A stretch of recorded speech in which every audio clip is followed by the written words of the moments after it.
నమస్కారం.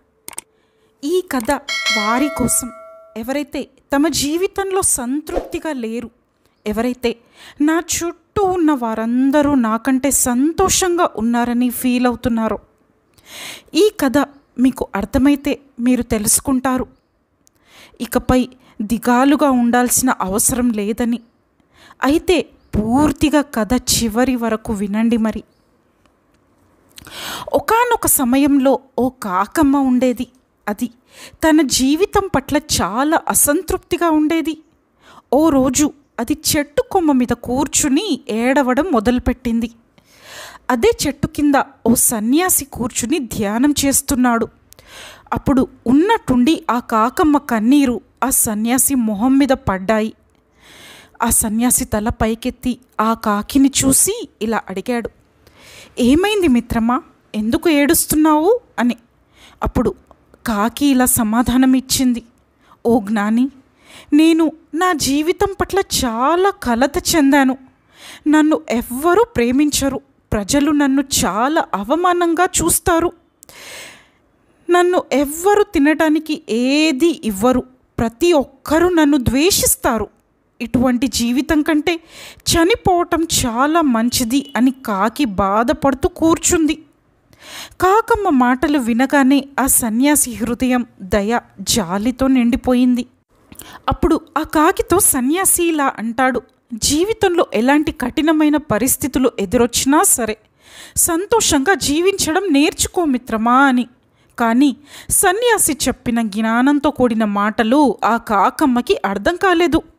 అది అలా అలా ఏడుస్తూనే కూర్చుంది. అప్పుడు ఆ సన్యాసి కాకితో ఇలా మళ్ళీ అంటాడు, "కలత చెందకు, నీకు ఏం కావాలో చెప్పు. నేను నా దగ్గరున్న తపోశక్తి మరియు శక్తివంతమైన మంత్రాల ద్వారా నీకు ఏదైనా ఇవ్వగలను" అని అంటాడు. సన్యాసి మాటలు విన్న ఆ కాకి ఎంతగానో సంతోషిస్తుంది. ఇలా అడుగుతుంది, "అయితే నన్ను ఓ హంసగా మార్చేయండి" అని. అప్పుడు ఆ సన్యాసి ఇలా అంటాడు, "సరే, అలాగే చేస్తాను. కానీ నువ్వు ఓ పని చేయాల్సి ఉంటుంది. హంస దగ్గరికి వెళ్ళి అది తన జీవితంలో సంతోషంగా ఉందో లేదో తెలుసుకోవాల్సి ఉంటుంది." అలా అనగానే కాకి వెంటనే సంతోషంగా ఎగిరి హంస దగ్గరికి వెళ్తుంది. హంస నీటి కొలనులో ఈదుతూ కనిపిస్తుంది. కాకి హంసతో ఇలా అంటుంది, "ఆహా మిత్రమా, నువ్వు ఎంత అందంగా ఉన్నావు.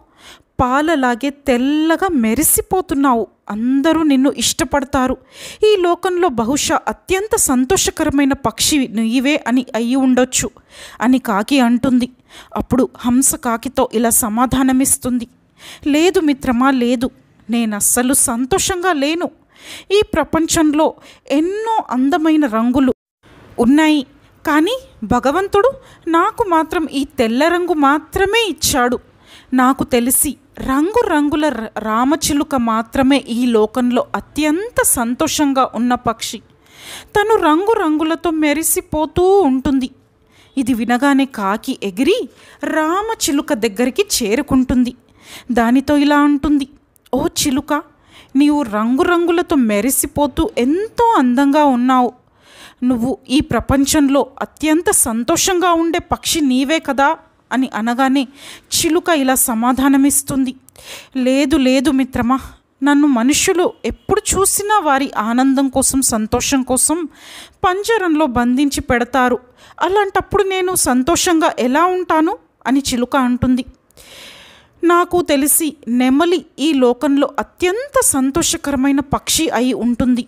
తాను నాకన్నా అందమైన రంగుల రెక్కలు కలిగి ఉంటుంది." ఇది విన్న కాకి నెమలి కోసం వెతుకుతూ ఆఖరికి ఓ జంతు ప్రదర్శనశాలలో బందీగా ఉన్న నెమలిని చూస్తుంది. ఎంతోమంది జనాలు నెమలి అందాన్ని చూడటానికి ఎగబడి వస్తున్నారు. వారందరూ వెళ్ళిపోయిన తర్వాత కాకి నెమలిని కలిసి ఇలా అంటుంది, "నెమలి రాజా, నువ్వు ఎంత అందంగా ఉన్నావు. ఎంతోమంది జనాలు నిన్ను చూడటానికి వస్తున్నారు. కానీ నన్ను చూడగానే చీపో అని జనాలు నన్ను తరిమేస్తూ ఉంటారు. నువ్వు ఈ ప్రపంచంలోనే అత్యంత సంతోషకరమైన పక్షివి కదా" అని నెమలితో కాకి అంటుంది.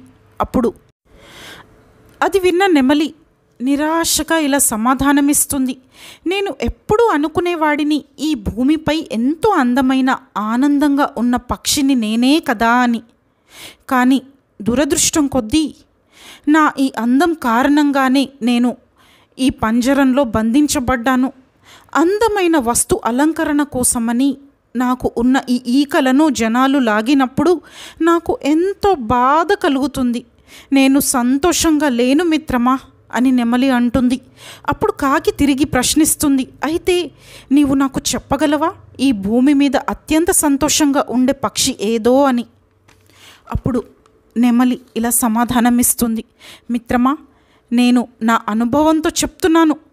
నాకు తెలిసి పక్షులన్నిటిలో అత్యంత సంతోషకరమైన పక్షి జాతి అది కాకి మాత్రమే, అంటే నీవే. జనాలు నిన్ను బంధించరు. ఆ భగవంతుడు నన్ను కాకిలా మార్చేస్తే నేను సంతోషంగా ఎగిరి ఎక్కడికైనా వెళ్ళగలను. నన్ను ఎవ్వరూ బంధించలేరు, స్వాతంత్రంగా జీవించగలను. ఇది విన్న కాకి అక్కడి నుండి ఎగిరి వెళ్ళిపోతుంది. కాకి మొదటిసారి ఎంతో సంతోషంగా ఉంది. తను ఓ కాకిగా ఉన్నందుకు, ఒక కాకిగా పుట్టినందుకు మొదటిసారి తన జీవితంలో తను గర్వంగా అనిపిస్తుంది. సన్యాసి దగ్గరికి వెళ్ళి, హే మహాత్మా, నాకు ఇక ఏ కోరిక లేదు. నేను ఎలాగైతే ఉన్నానో అలాగే ఉంటాను, అలాగే ఉండాలనుకుంటున్నాను కూడా. నేను కాకి అయినందువల్ల నాకు ఏ బాధ లేదు అని కాకి ఆ మునితో చెప్తుంది. అలా చెప్పి అది అక్కడి నుంచి వెళ్ళిపోతుంది. ఇక తన జీవితాన్ని సంతోషంగా గడపసాగింది.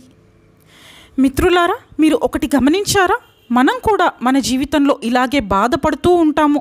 ఇతరులతో పోల్చుకుని మనల్ని మనం నిందిస్తూ ఉంటాము.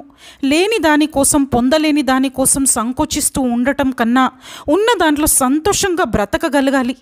ఇతరులను మీకన్నా పేదవారై ఉండొచ్చు, లేదా మీకంటే ధనికులై ఉండొచ్చు. ఇతరులతో మిమ్మల్ని మీరు పోల్చుకుంటే ఎప్పటికీ సంతోషంగా ఉండలేరు. ఉన్న దాంట్లో తృప్తిగా జీవించేవాడే ఎప్పటికీ సంతోషంగా ఉంటాడు. ధన్యవాదాలు.